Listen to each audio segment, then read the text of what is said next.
Hello everyone, welcome to day 2 of basic math series. आज का topic होने वाला है नंबर सिस्टम। डे 1 में हम लोगों ने फ्रैक्शन टॉपिक अच्छे से देखा था। आज हम लोग नंबर सिस्टम को अच्छे से डिटेल से हम लोग देखने वाले। तो इस वीडियो को स्किप ना करके वीडियो लास्ट तक देखिए। एंड मैं ये भी ऑब्जर्व कर रहा हूँ कि आप लोग लाइक एंड शेयर बहुत कम कर रहे हैं, तो मैं उम्मीद करता हूँ कि आप लोग वीडियो को ज्यादा से ज्यादा लाइक करेंगे एंड ज्यादा से ज्यादा शेयर करेंगे ताकि सब लोगों का फायदा हो जाए। तो चलो शुरू करते हैं आज का नंबर सिस्टम।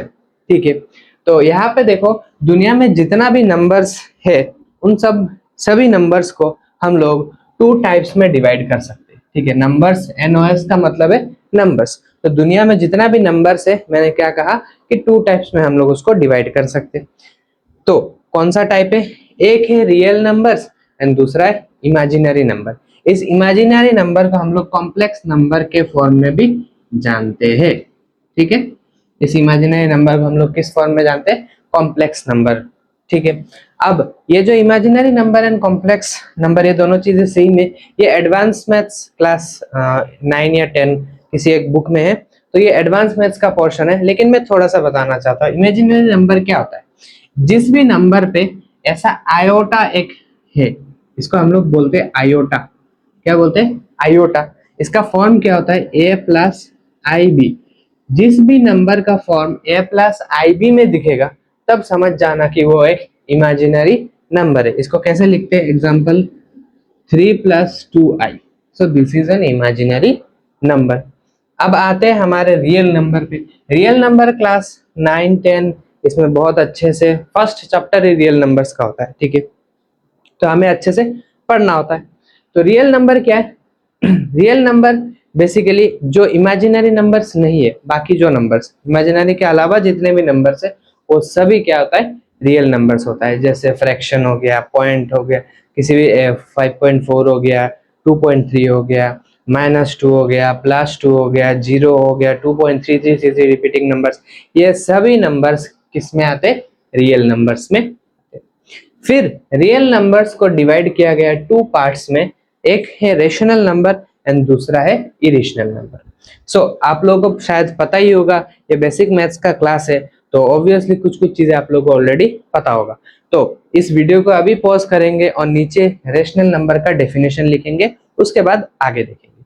ठीक है, तो मैं बता दूं, रेशनल नंबर का डेफिनेशन है जितना भी नंबर्स, जिन नंबर्स को हम लोग p/q फॉर्म में लिख सकते हैं, उन सभी नंबर्स को हम लोग क्या बोलते हैं? Rational numbers. कंडीशन ये है कि वो रियल नंबर होना चाहिए। इमेजिनरी नंबर को हम लोग p/q फॉर्म में नहीं लिख सकते। ठीक है, तो जितना भी नंबर्स को हम लोग p/q फॉर्म में लिख सकते, उन सभी नंबर्स को हम लोग क्या बोलते हैं? Rational numbers. p/q मतलब फ्रैक्शन या फिर डिवाइड कर सकते। ठीक है, p and q should be coprime. ठीक है, ये याद रखना, p एंड q क्या होना चाहिए? कोप्राइम होना चाहिए। और q नॉट इक्वल टू 0, ये जरूरी। q अगर 0 हो गया तो क्या फायदा हुआ लिखने का? तो q हमेशा याद रखना 0 नहीं होना चाहिए, बाकी कुछ भी नंबर चलेगा। और जो भी नंबर्स p/q फॉर्म में हम लोग नहीं लिख सकते, p/q फॉर्म में नहीं लिख सकते, उन सभी नंबर्स को हम लोग क्या बोलते हैं? Irrational numbers. ठीक है, अब इसमें एग्जांपल आता है दिस वन। इरेशनल नंबर का अगर एग्जांपल देना है तो देखो, 2.32 322 3222 ऐसे नंबर जो नॉन टर्मिनेटिंग, नॉन रिपीटिंग है। ठीक है, ये देखो, नॉन टर्मिनेट मतलब खत्म भी नहीं हो रहा है, और नॉन रिपीटिंग मतलब रिपीट भी नहीं कर रहा है। देखो, रिपीट कर रहा है क्या? रिपीट कोई नहीं कर रहा है। तो ये एक एग्जांपल है इरेशनल नंबर्स का, और इस नंबर को तुम p/q फॉर्म में नहीं लिख सकते। ठीक है, आगे बढ़ते हैं। रेशनल नंबर्स का मतलब क्या है? याद रखना, जिन नंबर्स को हम लोग p/q फॉर्म में लिख सकते हैं। फिर रेशनल नंबर को 2 टाइप्स में डिवाइड किया गया। नॉन इंटीजर रेशनल नंबर मतलब इंटीजर नहीं है। इंटीजर क्या है? Basically negative number, 0 and positive number, जैसे -5 हो गया, -3 हो गया, all these are negative numbers. ठीक है, 0 तो आप सब लोग जानते हैं। एंड पॉजिटिव नंबर्स शुरू कहां से होता है? 1 से शुरू होता है, 1 2 3 लेके इंफिनिटी तक जाता है। ठीक है, तो इसके अलावा भी नंबर्स है, जैसे 5.4। 5.4 तो पॉजिटिव है, लेकिन इंटीजर में नहीं आता क्योंकि ये 5 पॉइंट है, डेसिमल में जा रहा है। ठीक है, तो बेचारा किधर जाएगा? तो बेचारे के लिए भी एक जगह है, नॉन इंटीजर रेशनल नंबर। वो इंटीजर नहीं है बट रेशनल नंबर है 5/4 को, तुम p/q फॉर्म में लिख सकते हो। तो आई होप समझ में आया। 5/4 हो गया या फिर -2.3 हो गया, ये सभी इंटीजर नहीं है, लेकिन इसको तुम p/q फॉर्म में लिख सकते हो। तो ये real number, sorry rational numbers होगा, और रेशनल नंबर्स में भी ये रियल नंबर में आता है। ठीक, अब जैसे तुम्हें पता है नेगेटिव नंबर शुरू कहाँ से होता है, -1, -2, -3 ऐसे चलता जाता है, 0, और यहाँ से 1 2 3 4 ऐसे ऐसे चलता जाता है। ठीक है, फिर 1 से लेके जितना भी नंबर्स, इन सबको हम लोग बोलते हैं काउंटिंग नंबर्स। इन सबको हम लोग क्या बोलते हैं, काउंटिंग नंबर्स। काउंटिंग नंबर्स या फिर नेचुरल नंबर्स। ठीक है, तो नेचुरल नंबर्स का डेफिनेशन या फिर काउंटिंग नंबर्स 5-6 में ऑलरेडी पढ़ा होगा। बुक का फर्स्ट चैप्टर रियल नंबर्स होता है या फिर नंबर्स होता है, नंबर सिस्टम होता है, उसमें हमेशा ये पूछता था कि व्हाट इज नेचुरल नंबर या फिर व्हाट इज काउंटिंग नंबर। ठीक है, तो मैं हमेशा इसको याद रखता था कि स्कूल में रोल नंबर कहाँ से शुरू होता है, 1 से शुरू होता है, और किसी स्कूल में ज्यादा किसी स्कूल में कम, लेकिन शुरुआत कहाँ से होता है, 1 से होता है। तो इसीलिए मैं याद रखता था कि काउंटिंग भी शुरू होता है 1 से। कभी सुना है 0 से काउंटिंग हुआ? मान लो अभी आप अपने घर में अपने फ्रेंड्स के साथ बैठे हो या फिर कजिन्स के साथ बैठे हो, तो क्या आप कभी भी काउंटिंग 0 से शुरू करोगे या फिर 1 से शुरू करोगे? तो काउंटिंग हमेशा याद रखना 1 से शुरू करते हैं। ऐसा तो कोई आज तक मैंने नहीं देखा मेरे जिंदगी में कि 0 से काउंटिंग शुरू कर रहा है। ठीक है, तो 1 से शुरू होता है। तो इसीलिए काउंटिंग नंबर्स 1 से शुरू होता है, और इनको काउंटिंग नंबर्स भी कहा जाता है, एंड मोस्ट इंपोर्टेंटली इनको नेचुरल नंबर्स कहा जाता है। ठीक है, तो क्या कहा जाता है, नेचुरल नंबर्स। याद रखना इन सबको क्या कहा जाता है, नेचुरल नंबर्स। ठीक है, अब नेचुरल नंबर्स के साथ मैं अगर 0 को इंक्लूड कर दूं, क्योंकि अभी फिलहाल मैंने तो कहा कि 0 को इंक्लूड नहीं करना है नेचुरल नंबर, बात तो सही है, लेकिन अगर मैं 0 से शुरू करना चाहता हूं, ठीक है, तो क्या होगा इसका नाम? अगर तुम 0 से शुरू करना चाहते हो कि 0 1 2 3 ऐसे कहना चाहते हो, तो for your kind information in सभी को हम लोग क्या बोलते हैं, होल नंबर्स बोलते हैं। क्या बोलते हैं, होल नंबर्स। ठीक है, और नेगेटिव तो नेगेटिव। ठीक, उसके बाद देखो पॉजिटिव में, नेचुरल नंबर्स में भी देखो कुछ कुछ नंबर्स है 2 4 6, ये सभी नंबर्स आगे चलता जाएगा। 2 4 6 इन सभी नंबर्स को हम लोग क्या बोलते हैं, इवन नंबर्स। इवन नंबर्स क्या है, all those numbers which are divisible by 2, उन सभी को हम लोग क्या बोलते हैं, इवन नंबर्स। उसके बाद 1 3 5 ऐसे आगे चलता जाएगा। इन सभी numbers these are not divisible by 2, तो इन सभी को हम लोग क्या बोलते हैं, ऑड नंबर्स बोलते हैं। ठीक है, ये सब आपको पता है, बस ये बेसिक मैथ्स का क्लास है तो रिवीजन हो रहा है। ठीक है, अच्छा उसके बाद आता है हमारे पास एक प्राइम नंबर। प्राइम नंबर क्या है, 2 3 5 7 11 ऐसे चलता जाएगा। ठीक है, अब प्राइम नंबर्स का मतलब क्या होता है, all those numbers which are divisible by this one itself and 1, और जितना भी नंबर्स इटसेल्फ से डिवाइड कर सकते हैं, मतलब खुद से डिवाइड कर सकते हैं, एंड 1 से डिवाइड कर सकते हैं, उन सभी नंबर्स को हम लोग क्या बोलते हैं, प्राइम नंबर्स। या फिर ऐसे भी याद रख सकते हो, all those numbers which has only 2 factors, one is itself and another one is 1। ठीक है, तो इन सबको हम लोग क्या बोलते हैं, प्राइम नंबर्स। ठीक है, अच्छा उसके बाद प्राइम नंबर के बाद आता है कंपोजिट नंबर। कंपोजिट नंबर क्या है,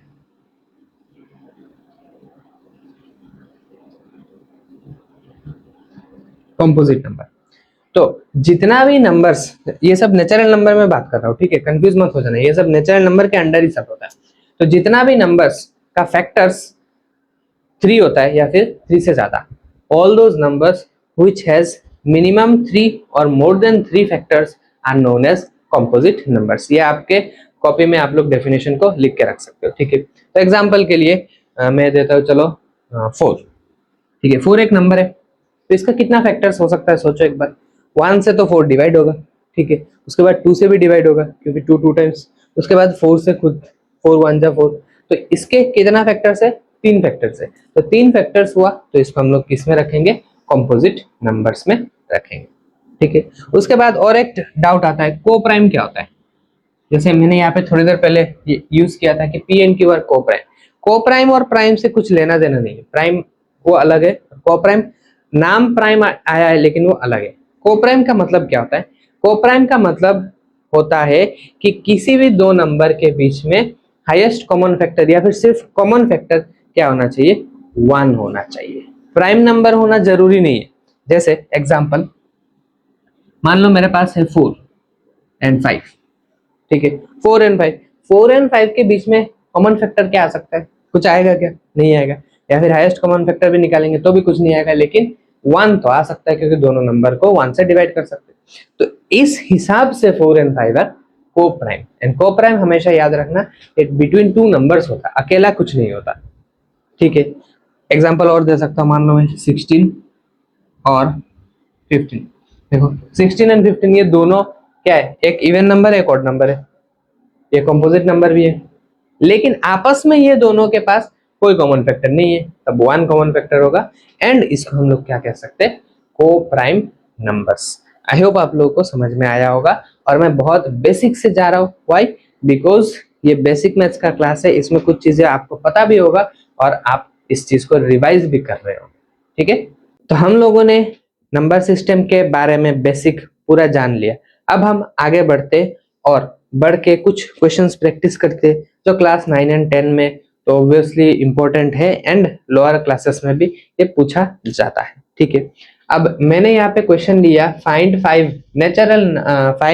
5 rational numbers between 4 and 5 and 2/5 and 3/5, ठीक है। तो ये बस दो क्वेश्चन है। मैं यहाँ पे तुम्हें तरीका सिखाऊंगा और उससे तुम किसी भी क्लास का क्वेश्चन कर सकते हो।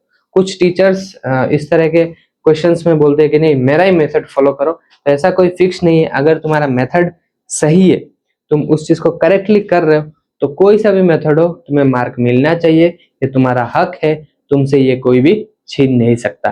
तो उन टीचर से मेरा यही रिक्वेस्ट है कि आप लोग उन सभी स्टूडेंट्स को जो अच्छे से लिखते हैं उन सबको मार्क दे दिया जाए। और शुरू करते और इसको हम लोग अच्छे से सीखते, ठीक है। तो क्वेश्चन पूछा है कि फाइंड 5 रेशनल नंबर्स। तो तुम्हारे एग्जाम में 6 भी आ सकता है, 7 भी आ सकता है, कुछ भी आ सकता है, ठीक है। चलो करते हैं। तो जब भी ऐसे नंबर्स लिखा है तो इसको तुम फ्रैक्शन फॉर्म में लिखो। तो याद है लास्ट क्लास में बताया था कि किसी भी नंबर को हम लोग नीचे डिनोमिनेटर कुछ नहीं है तो 1 लिख सकते हैं, तो इसका क्या लिख सकते हैं? 4/1 एंड 5/1, ठीक है, लिख लिया। अब सेकंड स्टेप क्या करना है? यहाँ पे हालांकि 1 है, लेकिन तुम्हारे पास कुछ और नंबर्स आ सकता है। जैसे यहाँ पे देखो 5 है, से ये नहीं है कि सिर्फ यहाँ पे मैंने 5 लिया, 4 और 5 दोनों अलग अलग भी आ सकते हैं। तो करना क्या है? इन दोनों डिनोमिनेटर्स का एलसीएम लेना है। याद रखना सेकंड स्टेप क्या है? इन दोनों नंबर्स का डिनोमिनेटर्स का एलसीएम लेना है। तो मेरा 1 एंड 1 का तो एलसीएम कितना आता है? 1 आता है, ठीक है। उस डिनोमिनेटर का जो एलसीएम आया था ना, उसके साथ यहाँ पे तुमसे पूछा है 5, तो तुम क्या करोगे? 5 + 1 करोगे। 5 + 1 कितना होता है? 6। 6 से उस एलसीएम को मल्टीप्लाई करना है। फिर से मैं बता रहा हूँ, ध्यान से सुनो। डिनोमिनेटर्स का एलसीएम लेना है, ठीक है, लिया। उसके बाद यहाँ पे जो भी जितना भी नंबर्स पूछा उसके साथ +1 करो। 6 पूछा तो 6 + 1, 7 पूछा तो 7 + 1। जैसे यहाँ पे 5 पूछा है तो 5 + 1 कितना होता है? 6। और उस 6 से जो एलसीएम लिया था उन दोनों को मल्टीप्लाई करो। तो मेरा तो यहाँ पे एलसीएम 1 आया था और इधर कितना आया? 6। तो 1 और 6 को मल्टीप्लाई करेंगे तो कितना आएगा? 6। तो ये जो 6 आया ना, this should be the new denominator, this should be your new denominator. अब तुम लोग कहोगे सर आप न्यू डिनोमिनेटर क्यों कह रहे हो? हाँ, मैं न्यू डिनोमिनेटर इसीलिए कह रहा हूँ क्योंकि देखो 4 और 5 के बीच में तुम कैसे 5 नंबर्स निकाल सकते हो?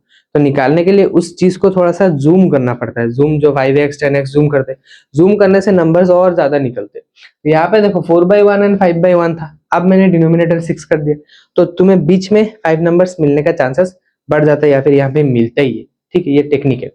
अब डिनोमिनेटर तो तुमने चेंज कर दिया, न्यू बना दिया, ठीक है। अब 1 को कितना से मल्टीप्लाई करने से 6 होगा बताओ? तो ऑब्वियसली तुम्हें पता है 6 से, ठीक है। तो 6 से तुम अगर सिर्फ डिनोमिनेटर को मल्टीप्लाई करोगे तो ऐसा तो नहीं होगा।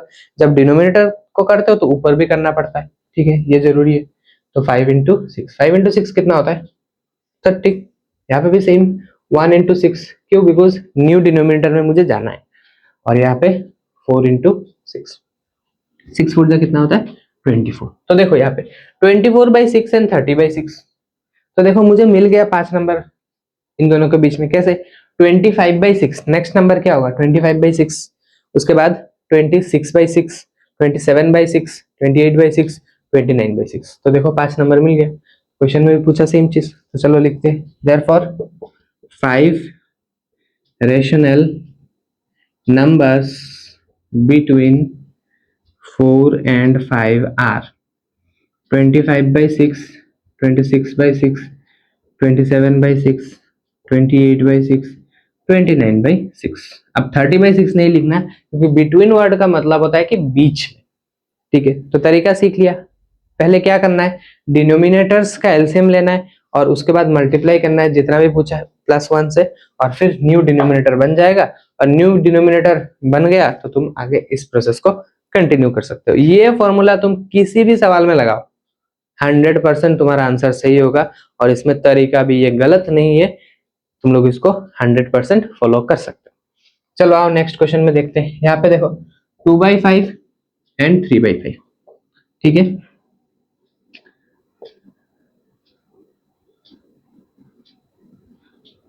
अब देखो 5 एंड 5 का एलसीएम कितना होता है, 5 होता है। ठीक है, और यहाँ पे 5 पूछा है तो 5 + 1 6, 5 × 6 कितना हो गया 30। तो तुम्हारा न्यू डिनोमिनेटर कितना हो गया 30। ठीक है, अब इसको बनाते हैं। 5 कितना टाइम्स मल्टीप्लाई करने से 30 होता है, 6 टाइम्स। तो ऊपर भी मल्टीप्लाई करते हैं, 3 × 6, यहाँ पे 18। 5 कितना टाइम्स, 6 टाइम्स, एंड 2 × 6 कितना हुआ 12। सिंपल दिख रहा है, आंसर आ गया। Therefore 5 rational numbers between 2/5 and 3/5 are 12 के बाद क्या आता है 13/30, 14/30, 15/30, 16/30, 17/30। तो देखो कितना इजीली हम लोगों ने इस क्वेश्चन को कर लिया। आई होप आप लोग को समझ में आया, एंड इस मेथड को याद रखना, किसी भी क्वेश्चन में तुम यूज कर सकते हो, तुम्हें 100% मार्क्स मिलेगा। So our next question is plot the following on number line. तो ऐसे बहुत सारा क्वेश्चन तुम लोगों ने देखा होगा कि नंबर्स को हमें प्लॉट करना है नंबर लाइन में, और ये बेसिकली इंटीजर्स नहीं होते। इंटीजर प्लॉट करना क्या ही सिखाएंगे या फिर क्या ही क्वेश्चन देंगे, ये बेसिकली डेसिमल नंबर्स होता है। ठीक है, आओ चलो इसको करते हैं।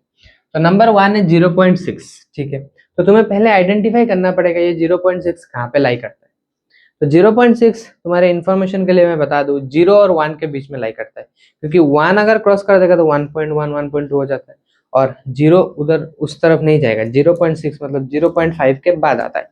तो ये तो मैं बता रहा हूँ, मुंह से बता रहा हूँ, लेकिन इसको नंबर लाइन में प्लॉट करना है। ठीक है, इसके लिए क्या करना है, स्केल उठाना है और पेंसिल उठाना है। आलसी नहीं करना है, अपने पेन से कर लिया ऐसा नहीं करना है, आपको स्केल एंड पेंसिल उठाना है और इसको अच्छे से करना है। ठीक है, तो 0 यहाँ पे होता है एज यूजुअल, सभी को पता होता है। उसके बाद हम लोग क्या करेंगे, 0 और 1 के बीच में 10 इंटरवल्स निकालेंगे। देखो 1 2, और ये सभी 1 सेंटीमीटर 1 सेंटीमीटर का होना चाहिए। मैं तो अपने हिसाब से कर रहा हूँ, 1 2 3 4 5 6 7 8 9, and this is our 1 and this is our 0। ठीक है, अब 0.6 से, ठीक है, 0.6 कहाँ पे लाई करेगा, देखो ये 0.1 हो जाएगा, 0.2 0.3 0.4 0.5, एंड दिस विल बी 0.6। तुम इसको मार्क भी कर सकते हो या फिर इसे सर्कल भी कर सकते हो, और तुम यहाँ पे लिख देना ये 0.6 होता है। ठीक है, इसी तरह से तुम्हें करना है। नेक्स्ट हमारा नंबर 2। अब देखो ये 5.2 है, तो वैसे ही पता चल रहा है कि ये 5 के बाद आने वाला है एंड 6 के पहले। तो तुम देखो यहाँ पे दो तरीके से कर सकते हो, एकदम बड़ा सा नंबर लाइन बनाओ और 0 से लेके 5 तक प्लॉट करो, उसके बाद 5 से 6 करो, वो ये भी कर सकते हो। और डायरेक्ट तुम यहाँ पे ऐसे भी कर सकते हो, 5 और 6 मान लो ये दे दिया, और बीच में तुमने इंटरवल 10 इंटरवल लगा दिया। ठीक है, तो चलो मैं वो करता हूँ, 1 2 3 4 5 6 7 8 9 and this will be 10। ठीक है, तो 5.2, तो this will be 5.1 and this will be 5.2। Easily हो गया। अब ये तुम खुद करोगे, और इसका तो कमेंट सेक्शन में क्या ही आंसर बताओगे, ये अपने कॉपी में कर लेना, और ये याद रखना ये नेगेटिव है। ठीक है,